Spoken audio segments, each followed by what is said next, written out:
चकाचक 10 में आप सभी का बहुत बहुत स्वागत है। आपके साथ मैं दीप्ति द्विवेदी और इस वक्त चुनावी अखाड़ा की टीम मेरठ दक्षिण में मौजूद है और यहाँ पर एक मॉल है जहाँ पर इस वक्त हमारी मौजूदगी है, क्योंकि देखिए हर किसी की राय लगातार हम जानने की कोशिश कर रहे हैं। ये जानने की कोशिश कर रहे हैं कि इस बार का चुनावी माहौल क्या है, किस तरह से है। फर्स्ट फेज की जो वोटिंग है वो 10 फरवरी को होनी है। 7 चरणों में उत्तर प्रदेश विधानसभा चुनाव जो है वो होना है। 10 मार्च को इसके नतीजे आएंगे। एक बार अपने कैमरा पर्सन से कहना चाहूंगी यहाँ की तस्वीरें आपको दिखाएं। उत्तर प्रदेश का मेरठ जिले की साउथ विधानसभा सीट जो है 2012 में अस्तित्व में आई और यहाँ आपको बता दें अब तक जितने भी चुनाव हुए हैं इस सीट से बीजेपी की जीत हुई है। और इसके साथ ही लगातार यहाँ पर सोमेंद्र तोमर जो हैं 2 बार से विधायक हैं, इस बार भी वो बीजेपी प्रत्याशी हैं। कुछ युवा यहाँ पर हमारे साथ मौजूद हैं, उनसे बातचीत कर जानने की कोशिश करेंगे कि चुनावी माहौल यहाँ पर इस बार क्या है। मोहित जी, क्या लगता है आपको इस बार का चुनावी मुद्दा क्या होना चाहिए? मैम देखो, हमें तो अपने मोदी नगर का पता, मोदी नगर से हूँ मैं और मोदी नगर में आरएलडी का ज्यादा जोर है, ठीक है ना। क्यों? बस जो 5 साल पहले जो विधायक है वो मंजू स्वाच रह चुकी हैं, हमें कुछ उनसे बेनिफिट नहीं हुआ। तो इस बार आप किस तरह का परिवर्तन चाहते हैं? यही कि अच्छे तरीके से काम हुए और जो हमारा गांव पड़ता है, गांव में क्या नाम है, खेत वगैरह में जो गाय हैं, हमने एसडीएम साहब के यहाँ रिपोर्ट लगाई है, उस पर कोई सुनवाई नहीं हुई। गाय ऐसी हमारे खेतों में घूम रही है, नुकसान कर रही है किसान। अच्छा, छुट्टा पशुओं की समस्या? जी, पशुओं की समस्या और भी समस्या हमारे गांव में, काम वगैरह सब ऐसे ही हुए हैं, कोई काम नहीं हुआ हमारे गांव में। क्या नाम है आपका? मेरा नाम जुनैद मलिक है। जुनैद जी, आप तो युवा चेहरे भी हैं, किस तरह का विकास मेरठ का चाहते हैं? युवाओं के लिए रोजगार को लेकर जो लगातार तमाम वादे और दावे किए जा रहे हैं उसको लेकर क्या कहेंगे? जी मैडम, ये सरकार पहले समाजवादी थी, अब बीजेपी की सरकार आई थी। 5 साल में हमने देखा जो जो वादे किए थे वो एक भी वादा पूरा नहीं कर पाई है सरकार।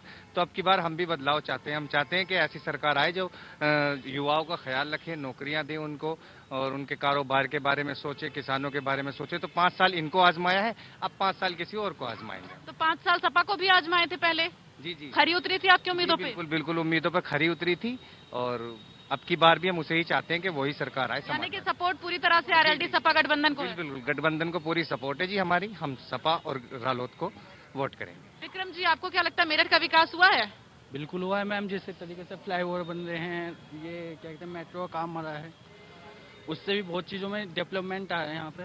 और क्या सुधार देखना चाहते हैं?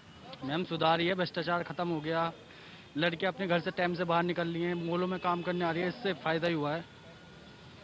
अभी जो लोग यहाँ पर मौजूद थे, 1-2 लोग, उनका कहना था कि जो मौजूदा विधायक, आप कहाँ, किस क्षेत्र, किस विधानसभा क्षेत्र के? विधानसभा से आते हैं। इस तरफ से हमारे सोमेंद्र तोमर जी उठे हैं, पूर्ण बहुमत से हमारे, उनको ही पूरी तरीके से उनके तरफ ही हम, जहाँ तक है बीजेपी की तरफ से। आपने कहा कि फ्लाईओवर बन गया और अगर दिल्ली और मेरठ की दूरी देखी जाए तो अब काफी ज्यादा कम समय में तय हो जाती है, लेकिन कुछ लोगों का मानना है कि ये पहले की सरकारों में हुआ था। मैम अब कहने को तो बहुत कुछ कह सकते हैं कि उस सरकार ने करा है, लेकिन जो इस सरकार ने काम करा है उस हिसाब से देखा जाए तो यही सरकार कर रही है। तो आगे आप जो भी यहाँ पर विधायक चुनकर आते हैं उनके लिए क्या मैसेज देना चाहेंगे? उनके लिए यही मैसेज देना चाहेंगे, पहले वो किसी और क्षेत्र के विधायक थे, वहाँ पे भी उन्होंने अच्छा कार्य करा है। अब वो हमारी तरफ से आए हैं, दक्षिणी क्षेत्र से आए हैं विधायक, तो वो यहाँ पे भी डेवलपमेंट की, जैसा कल हमारे गाँव में आए थे वो, तो उन्होंने बहुत से कि गाँव में स्कूल बनेंगे, ये बने, डेवलपमेंट की बातें बहुत करी है वहाँ पे इस तरीके से। तो यहाँ पर देखिए साफ तौर पर लोगों का कहना है, कुछ लोगों में नाराजगी भी नजर आ रही है तो कुछ लोग संतुष्ट भी नजर आ रहे हैं, क्योंकि अगर दिल्ली और मेरठ की दूरी देखी जाए तो वो काफी कम समय में तय हो जाती है, जिसको लेकर लोगों का ये साफ तौर पर कहना है कि अब यहाँ पर विकास जो है वो हो रहा है। इस वक्त मॉल के अंदर हमारी मौजूदगी हुई है और एक बार अपने कैमरा पर्सन से कहना चाहूंगी कि यहाँ अंदर की तस्वीरें दिखाएं। तो शाम का वक्त है और लोग यहाँ पर पहुंचे हुए हैं। जो लोग मौजूद हैं उनसे बातचीत कर जानने की कोशिश करेंगे। क्या नाम है आपका? कपिल शर्मा।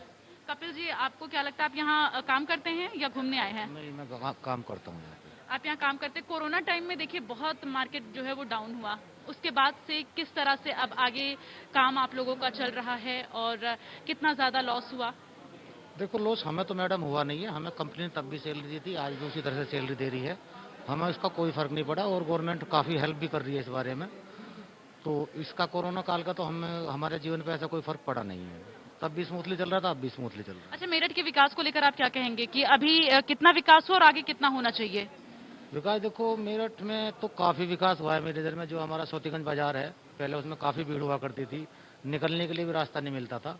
अब इस सरकार के आने के बाद उन्होंने वहाँ पे साफ सफाई कराई है। जो भी उन्होंने हटाए हैं वो अत्याचार जो हो रहे थे वहाँ पे लोगों पे, चोरी की बाइकें कार वगैरह आती थी, वो सब कटवाते थे। वहाँ पे पता नहीं चलता था रात रात में बाइक उठने के बाद। अच्छा, अवैध कटान जो है गाड़ियों के, वाहनों के, वो काफी ज्यादा हुआ करते थे। उस समस्या को लेकर क्या कहना चाहेंगे? हाँ, पहले के ही जिक्र कर रहे हैं। पहले काफ़ी हुआ करते थे। हमारे मॉल के आगे से भी काफ़ी दफ़े बाइक और कार चोरी हुई हैं, जिनका आज तक भी पता नहीं चला है। वो सिर्फ वहीं पे जाती थी और कहीं नहीं जाती थी। अब वो बंद हो गया है तो यहाँ से भी बाइकें वगैरह कार वगैरह उठनी बंद हो गई हैं। इसका सबसे बड़ा फ़ायदा हुआ है। अब हम कहीं पे भी अपनी बाइक खड़ी करके सेफ जा सकते हैं अंदर। हाँ, कहीं हमारी चोरी नहीं होगी। तो देखिए, लोग अपनी प्रतिक्रियाएं दे रहे हैं और जाहिर तौर पर, क्योंकि मेरठ में पहले अवैध गाड़ियों, अवैध वाहनों के कटान जो है वो काफी ज्यादा चरम पर थे, क्राइम रेट काफी ज्यादा चरम पर था। अब मिलीजुली प्रतिक्रियाएं ये मिल रही हैं कि काफी ज्यादा क्राइम जो है वो कंट्रोल हुआ है और इसके साथ ही जो अवैध वाहनों के कटान थे उसमें भी कमी आई है। क्या नाम है आपका? मेरा नाम रजत रस्तोगी है। आपको क्या लगता है मेरठ का कितना विकास हुआ? आप तो युवा चेहरे भी हैं, क्या कहना चाहेंगे कि मेरठ का आगे विकास और कितना होना चाहिए और क्या कुछ आपको उम्मीदें हैं? युवा चेहरे हैं और ये हम पक्का मानते हैं कि इस समय योगी जी और मोदी जी जीतेंगे। और विकास की बात करें तो विकास योगी जी, मोदी जी क्यों जीतेंगे? तो विकास है, विकास आ गया तो उनका नाम आ गया। अगर विकास नहीं है तो उनका नाम नहीं है। उनके नाम से तो ही मोदी जी तो चुनाव लड़ नहीं रहे हैं। मीन्स वो चेहरा वो है। अगर आप ऊपर का लीडर अच्छा है तो बाकी के नीचे लीडर जाहिर सी बात अच्छे होंगे। मोदी जी हमारे अच्छा, अभी एक युवा चेहरे मिले थे तो उन्होंने कहा कि जो है रोजगार लोगों को नहीं मिल रहा है इस सरकार में, उनको काफी ज्यादा नाराजगी नजर आई। क्वेश्चन हमको भी लगा कि जो लोग ये अगर पूछते हैं कि रोजगार नहीं मिला तो रोजगार जाहिर सी बात है, रोजगार मोदी जी और योगी जी नहीं देंगे।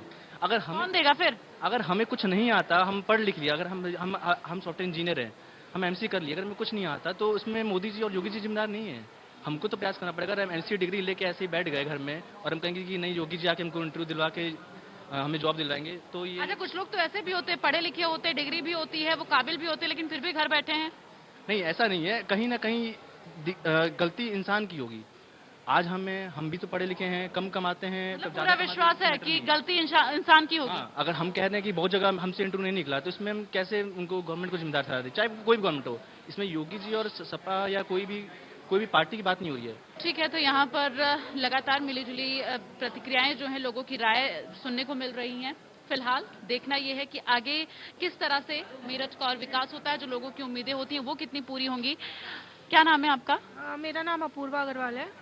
अपूर्वा, आपको क्या लगता है मेरठ में आप खुद को महफूज समझ रही हैं, फील कर रही हैं? मैम, अभी तो जब तक योगी जी की सरकार है तब तक तो मैं बहुत ज़्यादा सेफ फील करती हूँ। और अगर किसी और पार्टी की आ जाती है तो मैं, जैसे पहले थी साइकिल वगैरह की, तो मैं बिल्कुल सेफ फील नहीं करती थी। मैं बहुत अनसेफ फील करती थी और इसीलिए मैं और मेरी पूरी फैमिली और मेरी जितने भी फ्रेंड सर्कल है सब मतलब बीजेपी के ही फेवर में है। देखिए, लड़की हूँ लड़ सकती हूँ नारा दिया है कांग्रेस पार्टी ने, यहाँ पर प्रियंका गांधी ने, उससे आप कितना प्रभावित नजर आ रही हैं? मैम, मैंने सुना था उनका नारा, जो भी उन्होंने दिया है, जो भी उन्होंने प्रोमिसेस किए हैं, सब चीज़ें मैंने सुनी थी और अदर पार्टीज़ की भी मैंने सुनी है, बट मुझे नहीं लगता कि वो सब पूरी हो पाएंगी।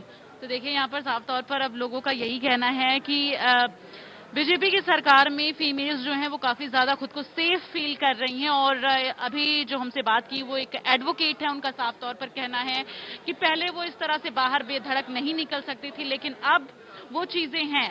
तो देखिए, कहीं ना कहीं जब जनता की राय जानने की कोशिश की जा रही है तो यहाँ पर लोगों की जो मिली जुली राय है वो जानने को मिल रहा है। और इसके साथ ही सबसे अहम चीज महिलाओं की सुरक्षा को लेकर ही जो विपक्ष है वो लगातार सरकार को घेरने की कोशिश करता आ रहा है और चुनावी माहौल में भी लगातार इस मुद्दे को भुनाने की पूरी कोशिश की जा रही है।